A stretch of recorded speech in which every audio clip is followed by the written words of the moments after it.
I'm Hannah Cockroft MBE. I'm 24 years old and I'm on the British Paralympic athletics team. I'm a wheelchair racer in the T34 classification, and I race the 100, 200, 400 and 800 metres and hold all 4 world records. So I started wheelchair racing when I was 15, so in 2007. I got into it through the Sainsbury's School Games, which is like a massive multi-sport event that we hold here in the UK.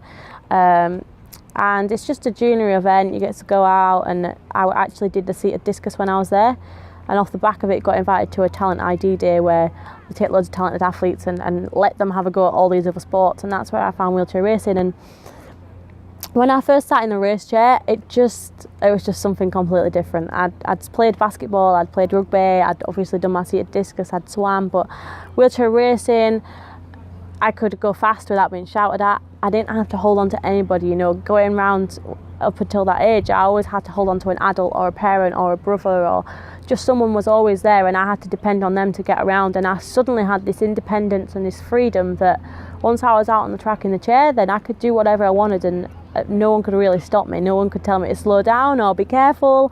It was up to me, and I just fell in love with it. So after that, you know, it came at a perfect time. I was doing my GCSEs, so training became a perfect excuse not to study. And just started competing at events like we're at today, just domestic events, going around, and I slowly, I mean, at the time there were not many females involved in wheelchair racing in Britain. So I kind of started at a lucky time, I guess. But off the back of Britain's return from the Paralympic Games in 2008, we won one athletics gold medal, which is not great. So they kind of had this massive revamp, and as one of the only girls in the sport, I was invited onto the team to try and, you know, build up female participation. And people kind of think that, you know, that was it. I was on the team and that I made it. But actually I sat on the team then for 3 years and didn't get an international vest, didn't race outside of the country.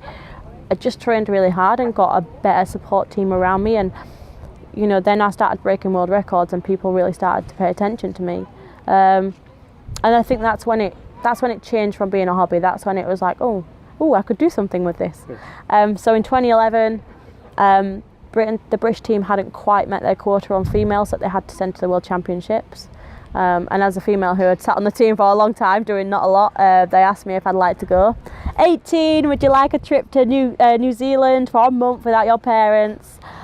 I said yes, obviously, and became double world champion to everyone's surprise. Kind of just went out there again, no pressure, just to have fun, and came back with 2 gold medals, and that was the moment I think everyone just started to pay attention to me then. You know, I started getting the top of the top support. I started, you know, I got a proper training program. I got, you know, I started training every single day, and that's when things changed. So it was a quick journey, but not really that quick.